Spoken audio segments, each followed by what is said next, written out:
tardes, bienvenidos al noticiero del mediodía. Hoy es 7 de septiembre del año 2021. Comparta con nosotros la próxima hora de informaciones. ¿Cómo está, Froilán? ¿Qué tal, Diana? ¿Qué tal, amigos? Comenzamos y lo hacemos como de costumbre presentándoles nuestros titulares. Agradece Díaz-Canel al gobierno y pueblo nicaragüense envío de nuevo donativo de alimentos. Interviene Cuba en quinta conferencia mundial de presidentes de parlamento. Rinden tributo en La Habana al reverendo Lucius Walker en el aniversario 11º de su fallecimiento. Ya comenzamos con las informaciones. El primer secretario del Comité Central del Partido Comunista de Cuba y presidente de la República, Miguel Díaz-Canel Bermúdez, agradeció hoy al gobierno y pueblo nicaragüenses por el donativo de alimentos que llegó en la noche de este lunes al país. En una publicación en la red social Twitter, el mandatario expresó: agradecemos al hermano pueblo nicaragüense y a su presidente Daniel Ortega por la valiosa carga solidaria de alimentos para nuestro pueblo que llegó al puerto del Mariel en el barco Sandino. Gracias, Nicaragua, por la solidaridad invariable. Cuba no está sola. Por su parte, el ministro de Relaciones Exteriores de Cuba, Bruno Rodríguez Parrilla, también agradeció la ayuda solidaria y refirió que ese envío es muestra de la amistad y el apoyo inquebrantables entre los dos países. El donativo contiene 549 toneladas de frijoles y 98 de aceite vegetal. Con las últimas horas del día y en medio de un torrencial aguacero, atracaba este lunes el buque Augusto César Sandino en la terminal de contenedores del Mariel con un nuevo envío solidario del gobierno nicaragüense. Palabras del comandante Daniel y de la compañera Rosario. Aquí estamos y así estamos, siempre juntos, siempre iluminados por la esperanza, el trabajo y la valentía que nos caracteriza, creando a pecho descubierto los nuevos tiempos para la paz y el desarrollo. Siempre juntos, siempre hermanos, siempre solidarios, Nicaragua y Cuba, Cuba y Nicaragua. Esta segunda ayuda de Nicaragua demuestra la fortaleza de las relaciones entre el pueblo cubano y el pueblo nicaragüense, demuestra de esas relaciones históricas de hermandad y de solidaridad. Vienen llegando al país un grupo importante de recursos, fundamentalmente alimentos, que se van a complementar, se van a incorporar a la distribución que hoy recibe nuestro pueblo de manera gratuita y diferenciada. Y nosotros consideramos, te reitero, que es una muestra del respeto y las relaciones exitosas que existen entre los dos países. El capitán de la embarcación, William Antonio Paz, ostenta el récord de 2 viajes a Cuba en un mes y con el mismo propósito. Es como cuando uno va a ver a su familia, que tiene tiempo de no verla, y llegas a ver a tu familia, a tus hermanos, a tu madre, pero llegas con algo, no llegas con la mano vacía, ¿no? Entonces eso para nosotros tiene un significado muy especial. La ayuda solidaria que Cuba recibe de gobiernos y pueblos de muchas partes del mundo constituye hoy un paliativo a los esfuerzos del Estado cubano en el enfrentamiento a la COVID en medio del recrudecido bloqueo de Estados Unidos. Manolo Rodríguez Salas, Sistema Informativo de la Televisión Cubana.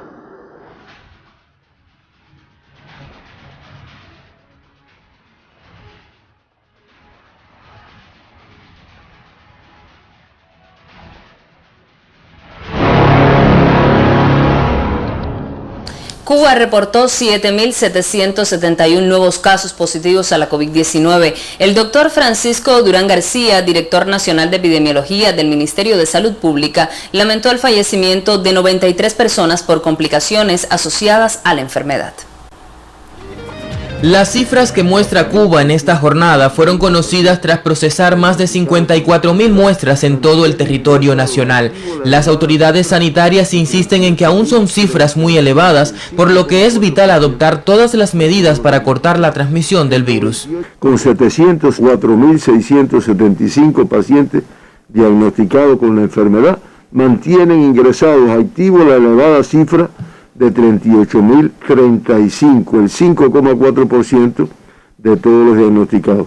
El 98,8% con una evolución clínica estable, 37.608, y lamentablemente con los 93 fallecidos que informamos hoy y que reiteramos nuestras condolencias a familiares y amistades, se acumulan en Cuba 5.881 fallecidos. El Ministerio de Salud Pública informó que se atienden en las salas de terapia intensiva de los diferentes hospitales del país más de 400 pacientes y continúa el predominio de la transmisión autóctona como una de las características del actual escenario epidemiológico. 7.765 casos autóctonos de los 7.771 diagnosticados y una cifra que va disminuyéndose con los días de casos importados, 6 en el día de ayer. Las autoridades sanitarias reiteran la importancia de cuidar los grupos más vulnerables, dentro de ellos los menores de 20 años, y hacen énfasis en las secuelas presentes en quienes padecen la enfermedad. Se diagnosticaron 1.873 menores de 20 años, muy elevado el riesgo. De 18 años y menos, 1.792. Y lo que es todavía menos explicable, menores de un año 128, menores de 6 meses 51 y 10 recién nacidos diagnosticados en el día de ayer con COVID-19. El avance de la vacunación contra la COVID-19 es el principal pilar sobre el que se sustenta la estrategia para la contención del coronavirus. Las autoridades sanitarias reiteran que este proceso debe ir acompañado del apoyo de todos y el cumplimiento estricto de las medidas de protección. Leonardo Ferrer Llopis, Sistema Informativo de la Televisión Cubana. Un año de contribución y enfrentamiento a la pandemia cumplió el Laboratorio de Biología Molecular de Guarenas, el único en Venezuela que es operado en su totalidad por especialistas de la Misión Médica Cubana en la República Bolivariana. Más de 270.400 muestras para PCR en tiempo real se han procesado en el Laboratorio de Biología Molecular de Guarenas, adjunto al Centro Nacional de Genética Médica, Dr. José Gregorio Hernández. El diagnóstico oportuno de la COVID-19 resulta vital en Venezuela para adoptar las medidas epidemiológicas correspondientes en la comunidad, cuando en el país circula la variante Delta del nuevo coronavirus. Ese es el principal empeño de los especialistas cubanos que laboran aquí, integrantes de la 13ª Brigada del contingente Ernesto Guevara. Yo comienzo a trabajar a las 8 de la mañana, preparo todo lo que es el reactivo y entonces según lo que vayan saliendo del equipo del robot de extracción, ya se van montando todas las corridas en el día. Generalmente termino 12 de la noche, en ocasiones termino 2 de la mañana, 3 de la mañana las lecturas de los PCR. A un año de creado el laboratorio, su colectivo se reunió para reconocer a fundadores y a quienes se destacan en el cumplimiento del deber. En Guantánamo yo trabajo en el Centro Provincial de Higiene, Epidemiología y Microbiología, pero esto es nuevo. He aprendido muchas cosas, en cuanto que es un trabajo diferente. Y he crecido porque es aprender cosas nuevas que no son propias de mi especialidad y que ya me la tengo que aprender. El laboratorio me ha hecho ser más que preciso, aunque el estadístico es preciso con los datos y los números, pero ha tenido más que importancia en la parte profesional y laboral. Durante el encuentro, el director de Docencia e Investigación de la Fundación Centro de Genética Médica, José Gregorio Hernández, el doctor Willy Subero, reconoció a estos integrantes de la Misión Médica Cubana por sus significativos aportes al enfrentamiento a la pandemia en la República Bolivariana. Desde Venezuela reportamos Raúl Verdesi, Joan Bárcena y Gianni López Brito, Sistema Informativo de la Televisión Cubana. ¿Cómo se han hecho efectivas las importaciones en el sector no estatal en la provincia de Granma? Más adelante en esta emisión, la periodista Lisette Márquez nos acercará a este tema.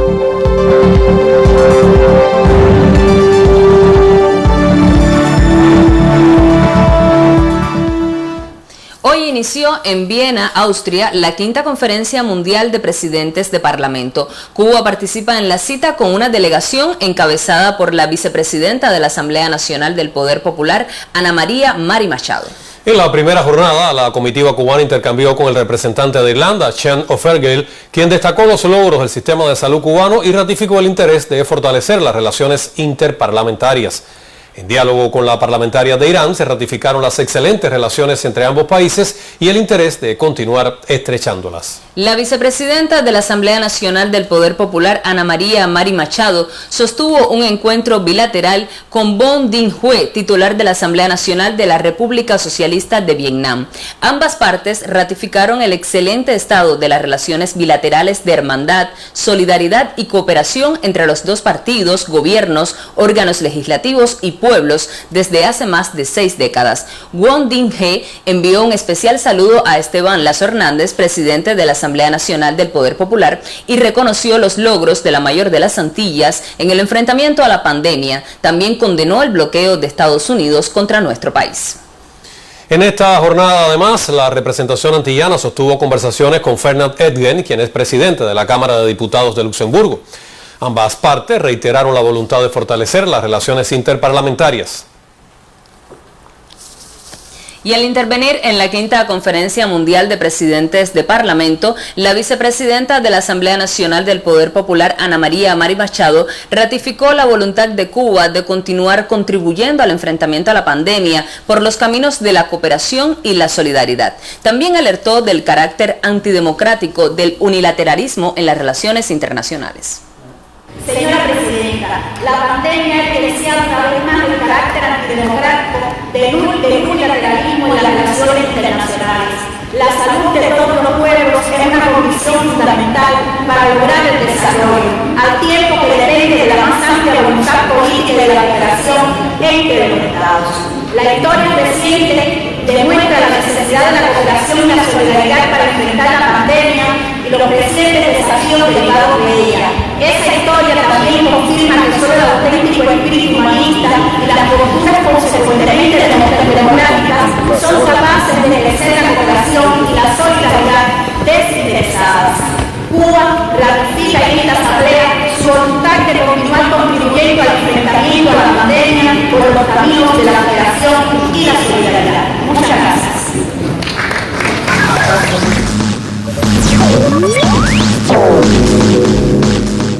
Buenas tardes, veamos qué es noticia a esta hora en el acontecer mundial. Comenzamos en América Latina, pues la más reciente ronda de diálogos entre el gobierno de Venezuela y representantes del sector extremista de la oposición concluyó este lunes en Ciudad de México con la firma de 2 convenios. La periodista Irma Shelton nos ofrece más detalles. El jefe de la delegación del gobierno bolivariano de Venezuela y presidente de la Asamblea Nacional, Jorge Rodríguez, informó que se logró el acuerdo para la ratificación y defensa de la soberanía de Venezuela sobre la Guayana Esequiba y el acuerdo parcial para la protección social del pueblo venezolano. Nuestra primera jornada de discusión formal nos haya permitido y haya conducido a la firma de 2 acuerdos de la importancia que esto tiene: la ratificación de nuestro derecho sobre el territorio de la Guayana Esequiba y también un acuerdo para la atención temprana, rápida, de necesidades que tiene Venezuela, el pueblo de Venezuela, y principalmente necesidades en este periodo de pandemia y de pospandemia. En una reciente entrevista con el periodista y ministro de Cultura Ernesto Villegas, el presidente Nicolás Maduro consideró que este es el momento de cesar los conflictos estériles y que las soluciones deben buscarse por la vía del diálogo y la democracia. Cuando nosotros nos sentamos en esa mesa, entendemos que nos sentamos con el gobierno de los Estados Unidos, porque esa plataforma unitaria por la unidad son los políticos dependientes de los dictámenes de los Estados Unidos, tanto en tiempos de Donald Trump como en tiempos de Joe Biden. Otro triunfo alcanzado por el gobierno de Maduro es que la semana pasada el grupo de oposición radical Plataforma Unitaria informó que participaría en las elecciones regionales y locales del próximo 21 de noviembre, algo que negaba a hacer con el argumento de una supuesta parcialidad del árbitro comicial. De acuerdo con el jefe negociador bolivariano, Aún faltan varios temas por discutir, pero agradeció a Noruega, los Países Bajos, Rusia y México por facilitar el diálogo e informó sobre una nueva ronda de negociaciones que tendrá lugar del 24 al 27 de septiembre. Para el sistema informativo de la televisión cubana, Irma Shelton Tassi. Más de 160 ciudades de Brasil son escenarios hoy de las movilizaciones contra el gobierno del presidente Jair Bolsonaro. Recordemos que está en pie una campaña para pedir la salida del mandatario, a la que se ha sumado también el movimiento de los excluidos. En la jornada de este martes, cuando Brasil celebra un aniversario más de su independencia, se vive un entorno de tensión, dadas las alertas sobre intenciones golpistas de Bolsonaro. La convocatoria de Bolsonaro es un abierto desafío al Tribunal Supremo Federal, pues la Corte lo investiga en una serie de irregularidades sobre temas electorales y por difundir noticias falsas. La crisis migratoria en la frontera colombo-panameña se agudiza hoy por incumplimientos de Colombia en el control del flujo, según denunció Samira Gozaine, directora del Servicio Nacional de Migración de Panamá. Según la funcionaria, este incumplimiento ocasionó que el éxodo superara en 6.500 las cuotas acordadas recientemente por las autoridades de ambas naciones. Samira Gozaine también agregó que Panamá alertó a sus homólogos vecinos del peligro que representa para los migrantes atravesar la selva. A pesar de esto, muchas personas desconocen de los altos riesgos de la tupida jungla, a los que se suma la agresividad de muchos delincuentes. A pesar de las condiciones económicas y guerras terroristas, en Siria comenzaron las clases presenciales para estudiantes de todos los niveles. El Ministerio de Educación distribuyó textos gratuitos y garantizaron los derechos sanitarios en las escuelas ante la COVID-19. Nuestro colega Fadi Maruf nos trae el reporte. Unos 3.600.000 alumnos comenzaron el nuevo curso escolar en las diferentes provincias de Siria, pese a los desafíos de la pandemia y las amenazas terroristas. De acuerdo con datos del Ministerio de Educación, 13.115 escuelas recibieron a los menores, mientras participan en el proceso docente unos 300.000 educadores. Previo al comienzo de clases, se tomaron todas las medidas preventivas ante la COVID-19 y se entregaron los libros de texto gratuitamente a los alumnos. En recientes declaraciones, el titular de Educación, Darem Tabba, dijo que a pesar de la guerra, el proceso de educación no se interrumpió. Sin embargo, hay una gran necesidad para reconstruir las escuelas dañadas por los terroristas. Reveló que se reconstruyeron este año 180 escuelas, mientras la necesidad real asciende a 1.300 centros docentes que deben ser rehabilitados. El país contaba con alrededor de 22.000 centros de enseñanza antes de la guerra en 2011, 8.000 de los cuales salieron de servicio al sufrir daños. Y Afganistán se enfrenta al colapso de los servicios básicos y la ayuda en materia de alimentos y otras áreas está a punto de agotarse. Así lo declaró la Oficina de Coordinación de Asuntos Humanitarios de la ONU, OCHA. El portavoz de esta oficina, James Lark, dijo en una sesión informativa de la ONU en Ginebra que millones de afganos necesitan ayuda alimentaria y sanitaria e instó a los donantes a continuar con su ayuda. La agencia hizo un llamado urgente para conseguir unos $600 millones con el fin de cubrir las necesidades humanitarias de 11 millones de personas en lo que queda de año, en medio de las advertencias de sequía y hambruna. Recordemos que más de 500.000 de personas tuvieron que desplazarse internamente en Afganistán este año a medida que los talibanes fueron haciéndose con el control del país, culminando con la toma de la capital, Kabul, el 15 de agosto. Y con esta información me despido. Continúe con nuestra emisión. Y lo hacemos con otros temas de la actualidad nacional. Tierras que antes eran totalmente ociosas en Mayabeque hoy ofrecen un panorama diferente, con un impacto significativo en el programa alimentario de esa provincia. Es esta, por cierto, una de las que más aporta al abastecimiento de alimentos a la capital. En el municipio de Madruga se recuperan áreas que estuvieron llenas de marabú. Roberto González nos comenta que ya tiene frutos en su trabajo, pero aún así continúa ganándole terreno a la maleza. Tenemos 5 hectáreas de plátano fruta plantadas ahí. Tenemos un aproximado 17.000 plantas de plátano en esas 5 hectáreas. Estamos preparando 3 hectáreas que la tenemos casi lista para sembrar la yuca. 5 hectáreas que están en movimiento para la siembra de frutales de guayaba. Tenemos en movimiento también alrededor de 2 hectáreas para frutales y 4 hectáreas para sembrar la de boniato, que todas esas tierras que he mencionado aquí están en movimiento. Y ya próximamente empezamos la primera siembra, que es la de yuca. Las tierras ociosas van desapareciendo. Hasta estos momentos, en Mayabeque, unas 850 hectáreas ya están en producción. Para continuar con este empeño se diseñan estrategias. Una de las acciones es crear comunidades en zonas intrincadas para recobrar la fuerza de trabajo. En este momento se está recuperando una antigua escuela y las estamos convirtiendo en viviendas para lograr 82 viviendas, las cuales van a tener o van a estar vinculadas a la agricultura para lograr una fuerza de trabajo, ya que tenemos 200 hectáreas recuperándolas para lograr fuerza de trabajo y producciones para esta nueva comunidad que se está creando aquí en Aguacate. Los productores de Mayabeque asumen el reto de incrementar la producción de alimentos y satisfacer las demandas no cubiertas de productos agrícolas. Sus aportes contribuyen al autoabastecimiento territorial. Nosotros, con todas las producciones que hemos logrado ahí, cada vez que hacemos una recogida, una cosecha, nosotros aportamos consumo social.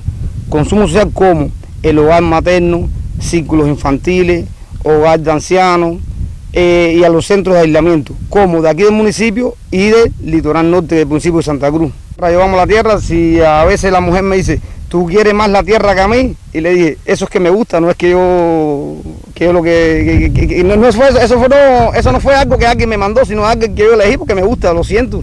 Por estos días, cuando recién inició oficialmente la campaña de siembra de frío en la nación, se observan manos laboriosas que ponen su mayor esfuerzo en el surco para contribuir al plan de soberanía alimentaria en el país. Ebelixe Tamile, Sistema Informativo de la Televisión Cubana.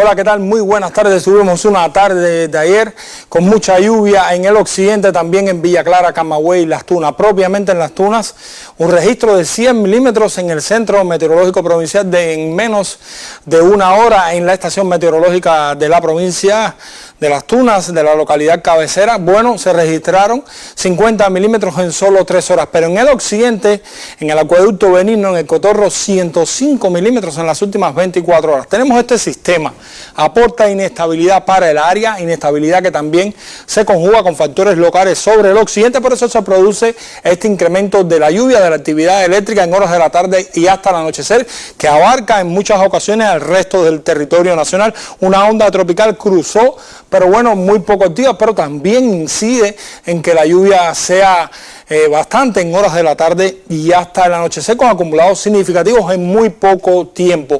Fuera del marco de la imagen o en el borde de la imagen ya tenemos a Larry. Continúa siendo un huracán categoría 3, intenso, ha tenido fluctuaciones en su intensidad, pero se mantiene como un categoría 3 que solo es de interés para la navegación.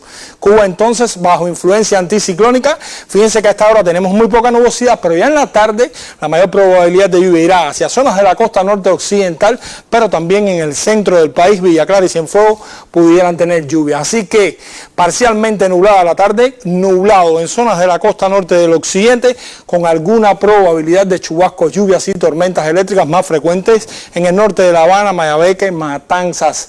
En el resto del país, o sea, en centro y oriente, baja la probabilidad de lluvia, excepto en Villa Clara y Cienfuegos, donde debe llover incluso en horas de la noche. Más baja la probabilidad de lluvia en el resto del occidente, pero en zonas de la costa norte pudiera llover todavía, y en Cienfuegos, en el oriente, muy baja probabilidad. Las temperaturas máximas entre 31 y hasta 33 grados en casi todo el territorio nacional, puede llegar hasta 35 en Santiago de Cuba. En la noche valores desde 24 hasta 27 grados, incluso algún valor de 28.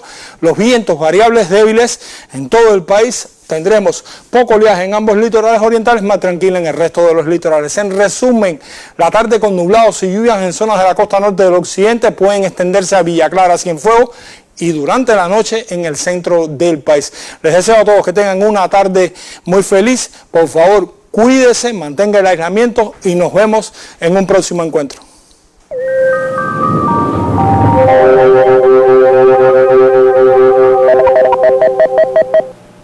En agosto del año 2020, el Ministerio de Comercio Exterior de Cuba emitió la resolución 315 que rige las relaciones comerciales en las operaciones en moneda libremente convertible entre las entidades autorizadas a realizar actividades de comercio exterior y las formas de gestión no estatal. Al cabo de este tiempo, en la provincia de Granma se han hecho efectivas más de 60 importaciones. Más de 60 importaciones han realizado en Granma las formas de gestión no estatal desde que en agosto del 2020 el país ofreciera esta posibilidad a través de la resolución 315. Esa resolución da la autorización a los trabajadores por cuenta propia, que es el interés fundamentalmente, a través de las empresas exportadoras e importadoras, más de 40 entidades cubanas que se dedican al desarrollo del comercio exterior.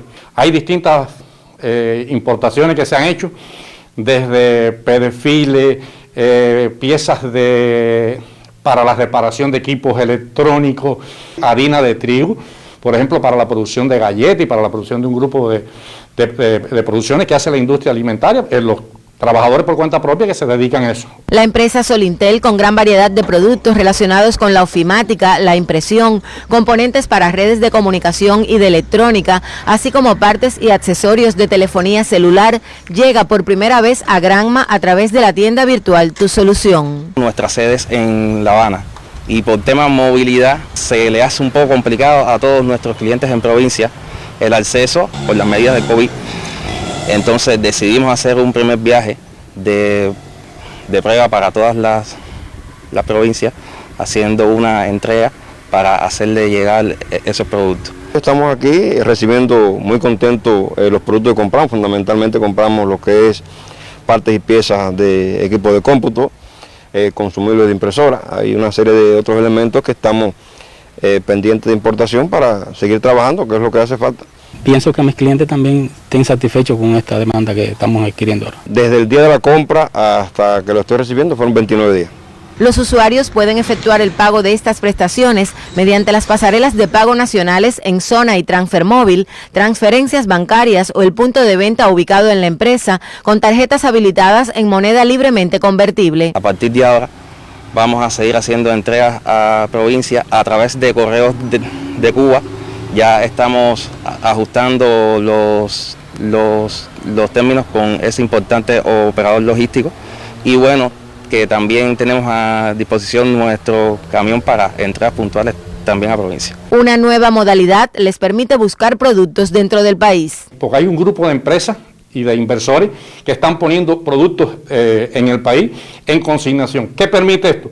Que cuando el cuenta propia necesita un producto, es mucho más rápido y mucho más fácil llegar aquí porque es un producto que está internamente en el país y se considera también como una importación. O sea que las facilidades que el Estado ha puesto es de verdad para que se conviertan en actores decisivos en la economía nacional. Cerca de 20 clientes en 7 provincias cubanas recibieron sus importaciones a través de Solintel, perteneciente al grupo empresarial de la informática y las comunicaciones, una de las empresas de comercio exterior seleccionadas para brindar servicios de exportación e importación a las formas de gestión no estatal. Desde Granma, Lisette Márquez, Sistema Informativo de la Televisión Cubana.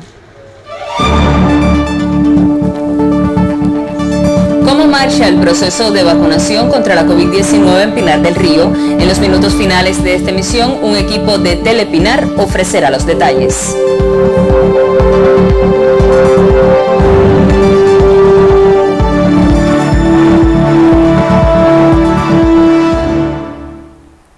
En la mañana de este martes se realizó la conferencia de prensa en el Ministerio de Educación, donde autoridades del sector ofrecieron detalles sobre la reanudación del curso escolar y el proceso de regreso a las aulas. Desde allí, la periodista Yusilín Suárez Obando obtuvo la información. Adelante, Yusilín. Sí, efectivamente, hace apenas pocos minutos concluyó aquí en el Teatro del Ministerio de Educación esta conferencia de prensa donde autoridades del sector ofrecieron detalles sobre la reanudación del curso que se retomó a través de actividades docentes televisivas y sobre el regreso a las aulas, proceso que según informaron se desarrollará de manera escalonada en la medida en la que se vaya completando la vacunación de niños y adolescentes. La doctora Ana Elsa Velázquez Coviella, ministra del sector, precisó que se han diseñado 3 grupos de vacunación, el primero de ellos integrado por los estudiantes de los años terminales de la enseñanza preuniversitaria, de la formación pedagógica y de la educación técnica y profesional. Ya estos estudiantes que son los primeros en terminar la vacunación y de acuerdo al cronograma que tenemos, alrededor del 4 de octubre, ya comenzarían las actividades docentes presenciales. Ellos van a recibir las actividades docentes televisivas durante 4 semanas solamente. En el caso de los estudiantes de 12 grado, puntualizó que serán los primeros de esa enseñanza en regresar a las instituciones educativas de preuniversitario y que allí se trabajará con ellos para culminar el curso como estaba establecido y luego se dedicará un periodo de tiempo a su preparación para los exámenes de ingreso a la educación superior. Escuchemos lo que dijo. Nosotros vamos a garantizar, igual que lo hicimos el año pasado, que los estudiantes de 12º grado terminen el 12º grado como está establecido y puedan contar con por lo menos 4 semanas para la preparación intensiva. Esa fue la estrategia que seguimos el año pasado y ustedes recuerdan que los resultados en una convocatoria incluso fueron superiores en algunas asignaturas como el caso de español, de historia. La titular del sector precisó que el Ministerio de Educación ha hecho un diseño general para el regreso a la presencialidad, pero que cada institución educativa organizará su proceso docente y su horario escolar de acuerdo a sus características. Insistió en que en cada uno de los centros escolares se deberá mantener el estricto cumplimiento de las medidas higiénico-sanitarias para garantizar la salud de estudiantes y trabajadores. Espere más información en próximas emisiones. Gracias, Yusilín, por este contacto informativo. Y con motivo del aniversario 34 de la fundación de los Joven Club de Computación y Electrónica, se presentaron los videojuegos Abdala y Chicas Espaciales, así como una nueva versión de la plataforma digital Estanquillo 2.0. En 1987, durante una exposición tecnológica en el capitalino Pabellón Cuba, los niños por primera vez se enfrentaron a una computadora y cada día eran más los interesados de todas las edades que acudían a tocar con sus propias manos un teclado inteligente.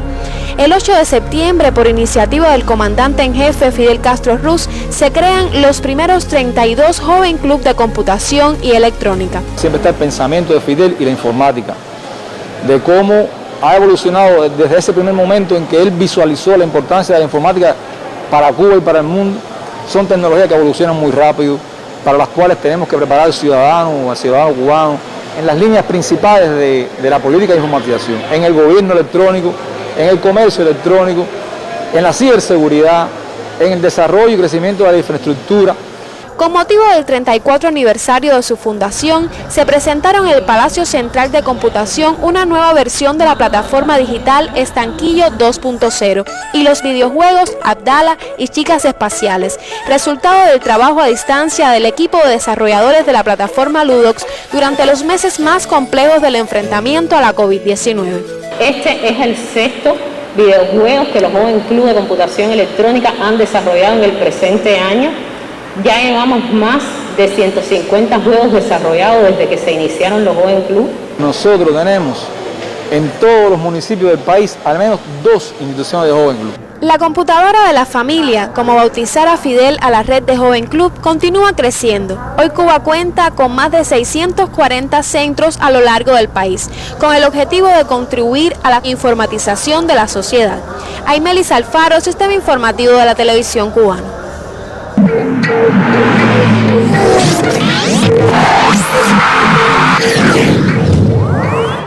Buenas tardes, actualidad deportiva al mediodía.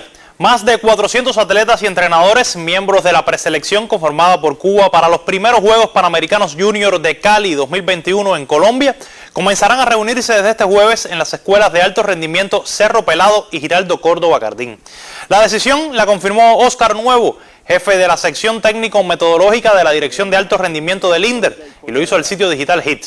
La estrategia concebida pasará por 10 días iniciales de aislamiento, durante los cuales se realizarán exámenes PCR y otras acciones previas a las salidas rumbo a los escenarios de entrenamientos. Todo el periodo rumbo a la cita será cubierto en condiciones de burbuja, bajo una concentración permanente. Cuba acumula más de 150 cupos en 24 disciplinas, luego de los 5 asegurados este lunes por la natación. Pasamos al béisbol. Los Leones de Yucatán del cubano Yadir Drake abrieron delante en la Serie del Rey con victoria 7-3 sobre los Toros de Tijuana en el primer juego de la final de la Liga Mexicana. También tenemos informaciones del béisbol japonés. Vamos con la Liga Mexicana. El jardinero matancero batió tercero en el orden de los visitantes Leones en el primer partido celebrado este lunes en la noche. Drake se fue de 4-0 con un boleto y carrera anotada en el triunfo de los yucatecos sobre los Toros. El dominicano Radamel Liz se llevó la victoria, mientras que Sebastián Valle, con jonrón y 3 remolcadas, guió la ofensiva de los Leones. Para el segundo juego esta noche está anunciado Joanner Negrín como abridor de los Toros. Mientras que en el béisbol japonés, como ven, Raidel Martínez, cerrador de los Dragones de Chunichi, desperdició un salvamento hoy y salió derrotado ante Hiroshima 8-7. Raidel permitió 5 carreras en 2 tercios y su efectividad subió a 2.16. Ariel Martínez falló en un turno, mientras que Dayan Viciedo se fue de 5-2. Y el astro del fútbol mundial, Edson Arantes do Nascimento, Pelé, compartió a través de las redes sociales que debió someterse a una operación para remover un tumor de colon. El exfutbolista se recupera satisfactoriamente. El legendario Pelé de 80 años fue operado el sábado de un tumor en el colon y se recupera bien en una clínica en Sao Paulo. Un médico del hospital israelita Albert Einstein informó el lunes que al exfutbolista le detectaron el tumor durante exámenes de rutina y que la masa fue enviada para análisis patológico. El 3 veces campeón del mundo está en una unidad de cuidados intensivos y se espera que sea transferido a una habitación el martes. El exastro agradeció los mensajes de cariño en su cuenta de Instagram y afirmó que se siente muy bien. Edson Arantes do Nascimento ha ingresado varias veces al hospital en los últimos años por problemas de salud. La última fue en 2019 cuando fue internado en París y trasladado a Sao Paulo para retirarle un cálculo renal. En 2014 estuvo internado en cuidados intensivos tras otra infección urinaria que le obligó a someterse a diálisis en su riñón izquierdo, luego de que en los años 70 le fuera extirpado el derecho debido a una lesión cuando aún era jugador. El camisa 10 también pasó por cirugías de cadera y columna y desde 2012 se desplaza con cierta dificultad, llegando incluso a mostrarse en público en silla de ruedas en algunas ocasiones. Mientras esperan noticias por parte de la FIFA, Brasil y Argentina siguen concentrados de cara al siguiente partido de eliminatorias suramericanas que se disputará mañana. Esta fecha de eliminatorias está siendo surrealista. Después del caso del Brasil-Argentina este martes, se suspendió el duelo entre Marruecos y Guinea por un golpe de estado en Guinea-Conakry. La selección marroquí tuvo que ser evacuada del hotel de concentración donde se encontraban para jugar su partido como visitantes correspondiente a las eliminatorias africanas que debía disputarse el 6 de septiembre. El equipo fue escoltado fuera de Guinea y llegó a salvo a Marruecos este lunes después de que se produjera el golpe de estado. La FIFA aplazó este partido debido a los graves sucesos y ahora tendrá que buscar una fecha libre en el calendario para recuperar este encuentro de las eliminatorias africanas. Y en Europa, Portugal a esta hora vence 2-0 a Azerbaiyán. Bernardo Silva, asistido por Bruno Fernández, y Andrés Silva han marcado por los portugueses en un duelo que ya está en la segunda mitad. Así finalizan los deportes. Continúen con más información general en el noticiero del mediodía. Gracias, Andy. Cambiamos de tema. A 11 años del fallecimiento del querido amigo de Cuba y de Fidel, el reverendo Lucius Walker, director fundador de la Fundación Interreligiosa para la Organización Comunitaria Pastores por la Paz, se le rindió tributo en el Centro Memorial Martin Luther King, donde se encuentran sus cenizas por decisión familiar. Su hija y directora ejecutiva de IFCO Pastores por la Paz, Gail Walker, recordó su lucha por la justicia social en los Estados Unidos, su posición a favor de los derechos de los pueblos a la soberanía y la libre autodeterminación y su defensa constante y demostrada acerca de la verdad de la Revolución Cubana, su pueblo y la figura de Fidel Castro. Lucius Walker impulsó 21 caravanas de amistad desde 1992 hasta su muerte en septiembre de 2010 para traer a Cuba asistencia humanitaria y medicinas sin pedir autorización ni licencia a las autoridades norteamericanas. Y esto con el propósito de romper el bloqueo de Estados Unidos contra la isla. En el homenaje estuvieron presentes directivos del Instituto Cubano de Amistad con los Pueblos, el equipo de la coordinación colegiada del Centro Martin Luther King, funcionarios de la Oficina de Atención a los Asuntos Religiosos del Comité Central del Partido y jóvenes estadounidenses que estudian en la Escuela Latinoamericana de Medicina, un proyecto impulsado por Fidel y Lucius. Y seguimos ahora con temas del ámbito internacional. Desde hoy el Bitcoin es la moneda oficial de El Salvador. El pasado fin de semana la Corte Suprema salvadoreña emitió un fallo que abre el camino legal para la reelección presidencial inmediata. Un anteproyecto de reforma constitucional está en curso en ese país. Estas, Diana, y otras informaciones y decisiones polémicas del gobierno de Nayib Bukele han girado las miradas internacionales hacia esta pequeña nación centroamericana y también han despertado las más diversas reacciones de sus ciudadanos. Con el análisis, la periodista Anisley Torres. Buenas tardes, Anisley.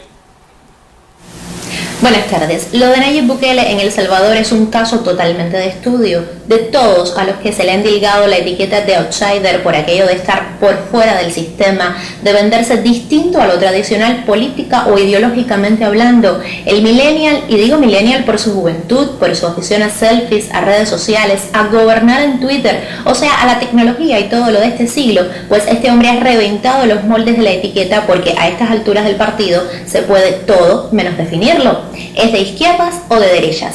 Pues ha militado en ambos bandos y lo que está claro hoy es que a los partidos los ha usado como trampolín de aspiraciones de poder, no por militancia confesa. Y en su actuar político lo mismo pide prestado al FMI, que legaliza el Bitcoin, que negocia en secreto con los pandilleros para rebajar la violencia, que mete preso a ciudadanos por no respetar las cuarentenas por COVID, que se propone cambios constitucionales con guiños más a la izquierda, de todo como en botica del espectro político. Eso sí, en 2 años y poco más al frente del país se las ha ingeniado para poner todos los poderes en función suya, ejecutivo, legislativo, judicial, y no siempre de la manera más democrática, sino con decisiones tajantes que le han valido una nueva etiqueta, la de autoritario. Primero asaltó su propio Congreso con militares armados a modo de advertencia de lo que se venía. Por entonces el Parlamento le era adverso, pero luego en las elecciones legislativas arrasó y lo puso a su favor por mayoría absoluta. 64 de 84 escaños le pertenecen y con semejante fuerza ha comenzado a organizar al país a su conveniencia.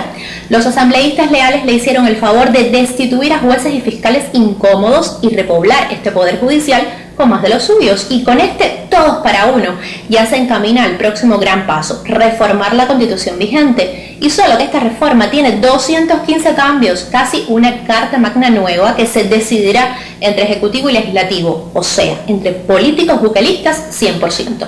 Es el método de cocinar estos cambios lo cuestionable, porque dentro de ellos hay un abanico de verdaderas propuestas que pueden considerarse progresistas y de fuerte impacto social en temas de aborto, derechos LGTBI, familia, derechos laborales.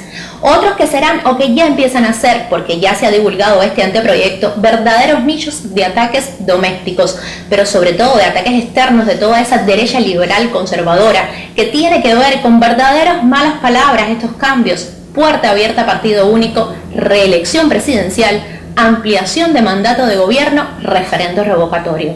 Aquí viene lo curioso: por muchísimo menos de todo esto que ha hecho Bukele o que intenta hacer cualquier otro gobernante de izquierda o progresista, ya habría sido tildado de dictador sin espacio para la duda. Pero al presidente salvadoreño esto de las calificaciones le van y le vienen, pero siguen aupándolo incluso desde Washington con llamados a la contención, a que rectifique su accionar, a que enrumbe de nuevo el camino de la democracia y que respete la separación de poderes.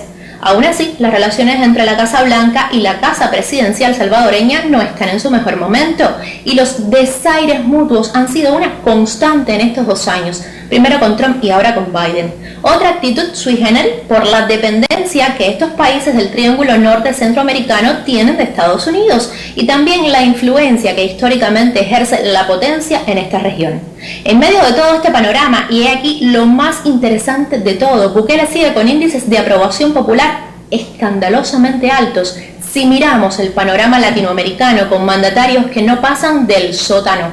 Ciertamente no está en ese 90% de simpatía de hace meses, porque esto de los arranques autoritarios y también lo del Bitcoin, que no acaba de cuajar en la gente por la incertidumbre, la volatilidad y el desconocimiento que encierra esto de las criptomonedas, pues le ha restado apoyo ciudadano y le ha ganado detractores. Pero como él mismo ha presumido, todavía no se ha gastado una sola lata de gas lacrimógeno en protestantes. Veremos en los próximos días, semanas, meses, si esta limpieza de casa, como también le llama a sus decisiones, pero que algunos comienzan a ver como buquelazos, no le pasa factura a su popularidad y peculiarísima gestión. Así como le cuento, buenas tardes. El ministro de la Industria Alimentaria de Cuba, Manuel Sobrino, recordó la incorporación gratuita y adicional a la canasta básica familiar de los alimentos llegados al país en concepto de donación.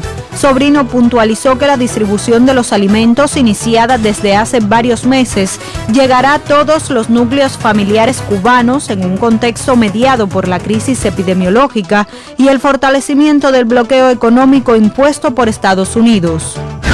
El Centro Nacional de Biopreparados logró fabricar nuevos lotes de las vacunas soberanas para la vacunación infantil anti-COVID-19 en Cuba. Mediante su cuenta oficial en la red social Twitter, Eduardo Martínez Díaz, presidente del Grupo de las Industrias Biotecnológica y Farmacéuticas de Cuba, reconoció el trabajo de ese colectivo. El proceso de producción de los inmunógenos se desarrolla en alianza entre el Instituto Finlay de Vacunas, el Centro de Inmunología Molecular y el Biocen. Cuba participa desde hoy en la edición 27 de la Feria Internacional de Turismo Leisure en México, Rusia, con el objetivo de promover la próxima temporada alta antillana a partir de noviembre entre los vacacionistas rusos. Bajo esa premisa, desde este martes y hasta el jueves, la representación cubana tiene previsto realizar encuentros con turoperadores, empresarios, agentes de viajes y representantes de líneas aéreas y de instituciones estatales vinculadas al sector. Wendy Rodríguez Contino, Sistema Informativo de la Televisión Cubana. Continuamos con otros temas. El municipio de Pinar del Río completó el proceso de vacunación contra la COVID-19 con más de 106,000 personas mayores de 19 años que recibieron las 3 dosis de Abdala. Desde ayer se sumaron los restantes 10 municipios de esa provincia para inmunizar a su población. Al concluir la vacunación masiva en el municipio de Pinar del Río, los restantes 10 territorios de la provincia se sumaron a esta intensiva campaña, que junto al cumplimiento de las medidas sanitarias permitirá un control sostenido de la epidemia. Más de 179,000 personas mayores de 19 años comenzaron a transitar desde este lunes por el esquema de Abdala. Antes lo habían hecho los mayores de 60 y los que pertenecen a grupos de riesgo. A la par, transcurre la vacunación anti-COVID-19 en edades pediátricas, que inició con los estudiantes de grados terminales. A partir de octubre o de noviembre, según las condiciones epidemiológicas lo permitan, vamos a estar de nuevo en las aulas. Me parece una gran iniciativa, ya que tengamos las 3 dosis. Es menos el riesgo y tenemos más posibilidades de coger la pandemia. Respetando todas las medidas, porque el SARS-CoV-2 no deja de transmitirse aunque estemos vacunados. San Juan y Martínez, municipio con una de las tasas de incidencia de la COVID-19 más altas de la provincia, reciben sus vacunatorios una dosis de esperanza. Contamos con un universo de 18.840 personas.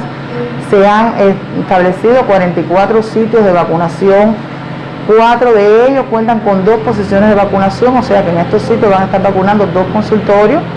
Está disponible todos los recursos humanos y el resto de los recursos que necesitamos para la vacunación. En los últimos 15 días se reportan en Pinar del Río más de 16,000 confirmados a la COVID-19 y una tasa de incidencia que rebasa los 2.800 casos por cada 100,000 habitantes. Las vacunas harán su trabajo, pero nada sustituirá la responsabilidad individual. Desde Pinar del Río, Rosalía Suárez Said y Belkis Pérez Cruz, Sistema Informativo de la Televisión Cubana.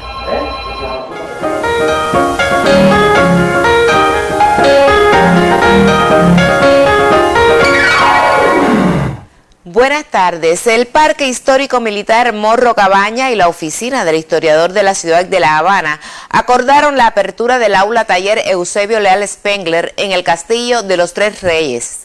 La unidad docente llevará el nombre del historiador de La Habana en homenaje al aniversario 79 del natalicio del doctor en Ciencias Históricas y maestro en Ciencias Arqueológicas, reconocido con varios premios internacionales. Perteneciente a la Escuela Gaspar Melchor de Jovellanos de la Oficina del Historiador, La nueva sede capacitará en los oficios de albañilería y carpintería al personal que laborará en las obras de restauración dentro del complejo monumental.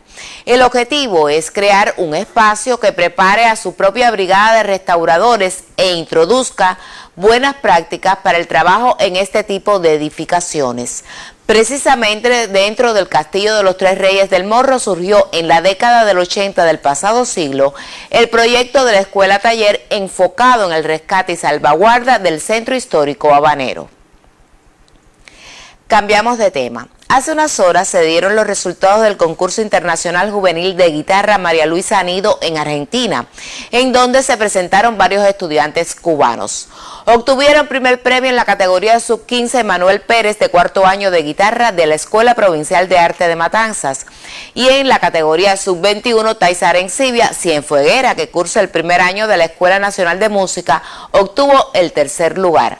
Mientras en la categoría de otros instrumentos llega un primer premio para Cuba con Víctor y Emanuel Pérez. El primero estudia guitarra y el segundo saxo. Son de octavo y séptimo grado respectivamente de la Escuela de Matanzas. Y hoy conocimos que en la madrugada falleció la cantante cubana Ela Calvo a consecuencia de una neumonía derivada de enfermedades propias de su avanzada edad. Ela Calvo nació el 18 de febrero de 1932. Se inició cantando en 1952 como integrante de un grupo musical dirigido por Facundo Rivero. Ya en 1959 se presenta profesionalmente como solista, vocalista en el Club San John y en programas radiales, televisivos, en revistas musicales nacionales e internacionales y en el Cabaret Tropicana. Poseedora de una cálida y emotiva voz, Ela tuvo gran aceptación en sus recorridos artísticos por América Latina, África y Europa. Su repertorio se nutrió por obras de diversos géneros musicales. Ostentaba, entre otros reconocimientos, la distinción por la cultura nacional y era miembro de la Unión Nacional de Escritores y Artistas de Cuba. Por decisión familiar, será velada en ceremonia íntima a nombre del Ministerio de Cultura, el Instituto Cubano de la Música y la UNIAC. Lleguen a sus familiares y amigos nuestras más sentidas condolencias. Cuando alguien sufre sin razón por la desigualdad. Y Promesas es el título de una de las nuevas series de la casa productora de telenovelas. Este material se estrenará hoy por el canal de la familia cubana. Diversas temáticas como la familia, pareja, adicciones, adolescencia o infidelidad estarán presentes en Promesa, nueva serie de 12 capítulos auspiciada por la capitalina casa productora de telenovelas y bajo la dirección general de Mirta González, que estuvo acompañada de los directores Ricardo Miguel, Joel Infante, Jorge Campanería y José Víctor Herrera. Y una de las características principales es que sucede todo en un pasaje donde conviven varios vecinos, que en algunos capítulos unos son protagonistas y en los otros capítulos pasa a ser otro vecino el protagonista. Además de ello, pues las historias van sobre la espiritualidad de los seres humanos y cómo afrontan determinadas situaciones de la vida con promesas que se le presentan, que por eso el título de la misma. La serie, con narración en off de Luis Alberto García y guión de Amílcar Salati, Alberto Luerta, Lil Romero, Eurídice Charadán y Sergei Svoboda, tiene la característica especial de haber sido la primera en que se simultanea la producción, es decir, varios capítulos fueron trabajados y grabados al mismo tiempo por diferentes equipos tutelados por la directora general. Este será un material donde el espectador podrá disfrutar desde pasajes de humor hasta profundos dramas, siempre guiados bajo el hilo central del compromiso que significa realizar una promesa. Saily Pérez Gordillo, Sistema Informativo de la Televisión Cubana. Con este trabajo concluyen las culturales. Por favor, cuídese mucho. Buenas tardes. Muy buenas tardes también para ti, Dagné. Este 7 de septiembre se cumplen 11 años del fallecimiento del líder y fundador del movimiento solidario Pastores por la Paz y amigo entrañable de la revolución, el reverendo estadounidense Lucius Walker.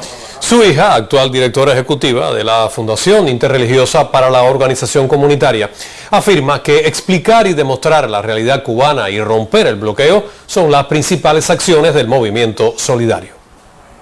Con afecto y admiración, sin dejar de emocionarse, Gay Walker conversa sobre su padre, Lucius Walker, de su relación con Cuba y con su pueblo. Él era capaz de comprender la distorsión y las campañas de desinformación sobre la figura de Fidel Castro y también sobre el pueblo cubano. Entonces, una de sus principales tareas era tratar de divulgar la verdad sobre Cuba, sobre la revolución, sobre la figura de Fidel Castro. El reverendo Lucius Walker impulsó 21 caravanas de amistad desde 1992 hasta su muerte en septiembre de 2010 para traer a Cuba asistencia humanitaria y medicinas sin pedir autorización ni licencia a las autoridades norteamericanas, con el objetivo de romper el bloqueo de Estados Unidos contra la isla. Por decisión familiar, sus cenizas descansan en Cuba. Entonces nuestros hermanos, mi hermana y yo nos reunimos y discutimos y decidimos que este era un lugar donde deberían reposar sus cenizas por el compromiso tan grande que él tenía con el pueblo cubano. Y entonces es por eso que nosotros traímos sus cenizas a Cuba, porque consideramos que era el lugar apropiado para que ellas descansaran.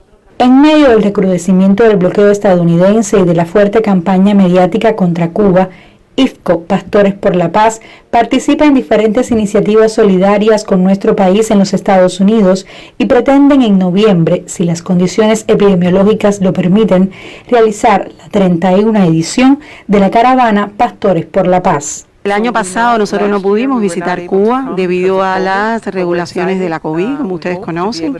Estamos entusiasmados por poder regresar con nuestra 31 caravana. Hay muchas personas interesadas en viajar junto con la caravana. Siempre estamos recibiendo el interés de muchas personas. Así que estamos entusiasmados porque probablemente tengamos un contingente numeroso de caravanistas en esta ocasión. Nosotros tenemos alrededor de 50 personas que ya han expresado su interés en viajar con la caravana y de ellos la mitad estaría viajando por primera vez. Desde su fe religiosa y su lucha por la verdad y la justicia, Gay Walker afirma que lo importante es coordinar todas las fuerzas posibles para derrumbar el bloqueo. Considera absurda las peticiones de una intervención estadounidense al país y expresa que el movimiento de solidaridad con Cuba no envejece, sino que hay otros métodos y modos para llegar a las nuevas generaciones.